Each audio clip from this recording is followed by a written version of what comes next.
actualmente ha sido de gran relevancia en el mundo. Llámese pequeño, mediano o grandes empresarios, expulsan desesperación emocional. El momento de aplicar medidas para salvaguardar la economía ha llegado. En un momento en el que la mayoría de países en el mundo enfrentamos una pandemia, buscamos desesperadamente medios para sobrevivir, agregando a ello las dificultades que como país empobrecido enfrentamos. La búsqueda por decisiones emergentes es un tópico que está desde el inicio de la pandemia. Esto como factor preventivo para que sus capitales no se vean afectados. En nuestro país, el gobierno ha dicho que no se aplicará ningún tipo de cuarentena. Su razón es porque pondría aún más en declive la economía de Nicaragua.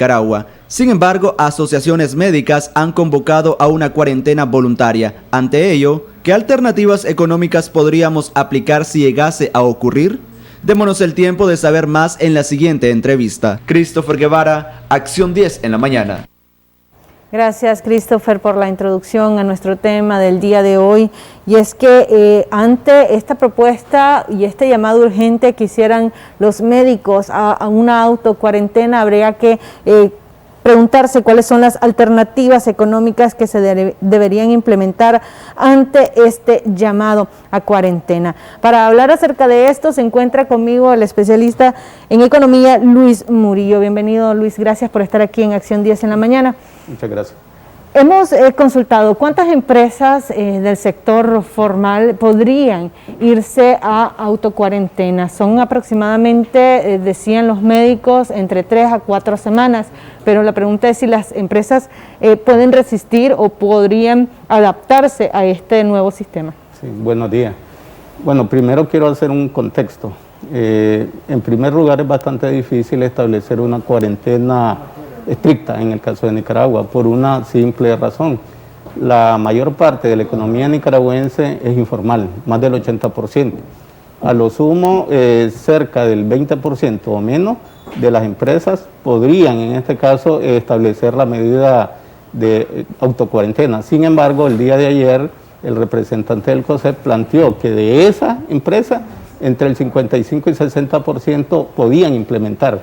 Entonces, ¿qué es lo que sucede? Yo lo que veo acá es de que en el caso de Nicaragua tenemos una particularidad y es una economía que está en crisis desde hace mucho tiempo y difícilmente vos le puedes decir a la gente, mire, haya una cuarentena, cuando prácticamente te están presionando el sistema bancario, el sistema de servicios básicos y tenés que comer, tenés que vivir el día a día para poder en este caso sobrevivir. Aquí tú hablaste de las alternativas. Yo establecería 2 tipos de alternativas. Uno, para los tomadores de decisiones y 2, para las empresas y la población. 3 alternativas. Para los tomadores de decisiones yo creo que hay 3 cosas muy básicas que se podrían hacer. Uno, llamar a un consenso nacional, de tal manera de que comencemos a establecer un plan para poder obtener recursos a nivel internacional. En segundo lugar, creo que debería de legislarse una ley en donde se destine entre el 1 y el 2% del Producto Interno Bruto para un fondo de ayuda. Y 3, establecer una normativa en el cual se establezca una moratoria en los servicios básicos y en la parte financiera, principalmente en la parte bancaria. Eso en relación a los tomadores de decisiones. En relación a las empresas, aquí es muy difícil cuando el 80% está en el sector informal y la mayoría de ellas está en el sector de subsistencia. Las empresas grandes podrían en este caso establecer alguna medida, sin embargo es un poquito difícil porque la economía en Nicaragua es de una economía real, es decir, para poder realizar actividad económica tenés que estar físicamente en el lugar, 1. Y 2, la mayor parte de las empresas normalmente no tienen una provisión para poder enfrentar este tipo de crisis, ante lo cual, y ya lo demostró un sector que supuestamente era bastante fuerte, como el de las maquilas, en donde no resistió mandar, digamos, a la población allí y está poniendo en entredicho lo que es la situación. En cuanto a las personas, yo creo que es lo más difícil, ¿verdad? Decirle a una persona, váyase a una autocuarentena, incluso voluntaria, cuando prácticamente no tenés mucho que comer. Y este es un elemento que debe de establecerse un consenso. No le puede pedir un sacrificio a una población que está a nivel de subsistencia. Don Luis, pero ¿qué hacen otros países que, si bien es cierto, tienen un poco más de recursos que nosotros, pero también tienen una economía bastante frágil, como es el caso de los países de El Salvador u Honduras? Bueno, ya Costa Rica también implementó la cuarentena. ¿Cuáles son las medidas y las acciones que tomaron en conjunto, tanto el gobierno como los empresarios privados, para poder llevar a cabo este tipo de medidas que ya se ha comprobado es la única manera de disminuir la cantidad de contagios del COVID-19? Bueno, en primer lugar, la comparación a veces a mí no me gusta hacerla, sin embargo la vamos a tener que hacer. En el caso de Nicaragua, nosotros vivimos una burbuja económica durante más de unos 12 o 15 años, quizás. Crecimos casi al 5% anual. Sin embargo, la provisión de ese crecimiento no se volcó para poder enfrentar una pandemia de este tipo, ¿verdad? En el caso del resto de economías centroamericanas y latinoamericanas, el contexto es un poco diferente. Voy a poner el ejemplo de El Salvador, ¿verdad? El Salvador tiene más de 7.000 millones de dólares en remesas familiares. Nosotros tenemos casi 1.500 millones de dólares. Sin embargo, ellos tienen un plan y han accedido a recursos a nivel internacional para poder enfrentar la pandemia. Tienen más reservas internacionales, ¿verdad? Y hay un poquito más de confianza en la parte del sistema económico y político que de una u otra manera está enfrentando.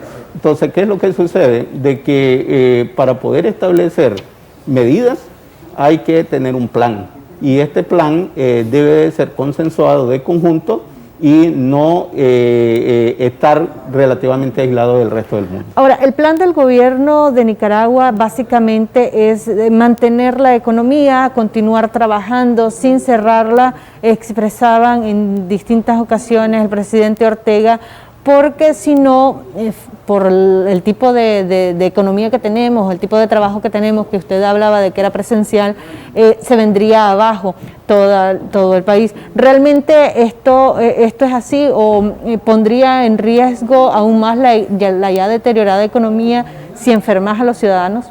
Sí, quiero poner 2 puntos al respecto. El primer punto, como lo dije anteriormente, es un poco difícil establecer una cuarentena en un país donde hay un alto nivel de informalidad y no tener recursos ni internos ni externos. Lo que es criticable son algunas medidas, por ejemplo, como el llamado a actividades masivas, el no cierre de escuelas, ¿verdad? Y otras actividades de aglomeración. Ese es un elemento fundamental, ¿verdad?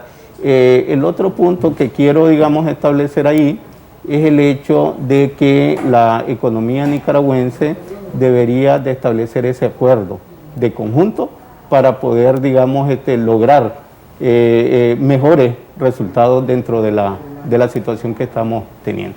¿Qué alternativas podrían tomar la pequeña y mediana empresa que no puede sostener a sus trabajadores como si lo pudieran hacer algunas empresas grandes que han enviado a una buena parte de sus trabajadores a trabajar desde casa?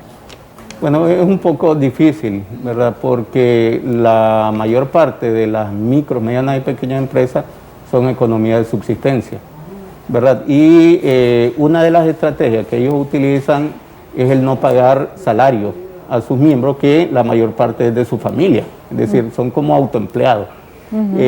Bueno, una de las estrategias es de establecer cuáles de los miembros están generando mayores niveles de ingresos. Y de acuerdo a ello, en 2 o en 3 semanas, ¿verdad?, que no el 100% de esos miembros salgan, digamos, a realizar actividades económicas.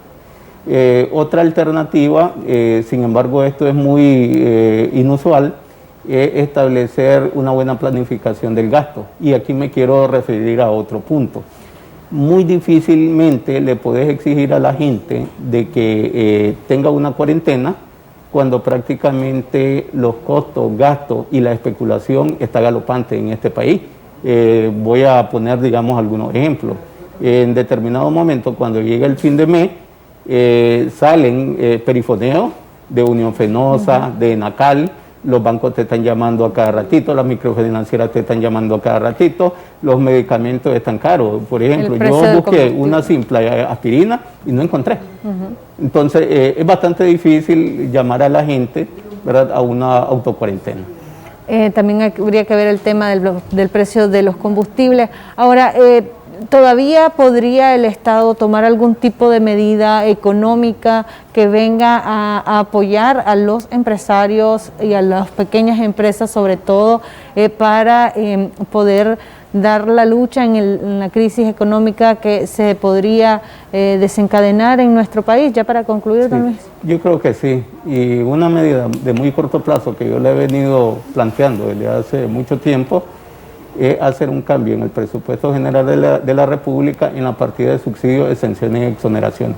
Allí hay por lo menos 1.600 millones de dólares que sería como un fondo semilla para poder enfrentar la pandemia. Sin embargo, ni los empresarios ni el Estado ha querido, digamos, hacer una revisión. Yo creo que es necesario ser responsable y buscar cómo enfrentar esta pandemia. Perfecto, muchísimas gracias, Luis, por sus consideraciones. Esperamos poder tenerlo en las siguientes ediciones para seguir discutiendo este tipo de temas. Vamos a hacer una pausa comercial, ya regresamos con mucho más de su revista Acción.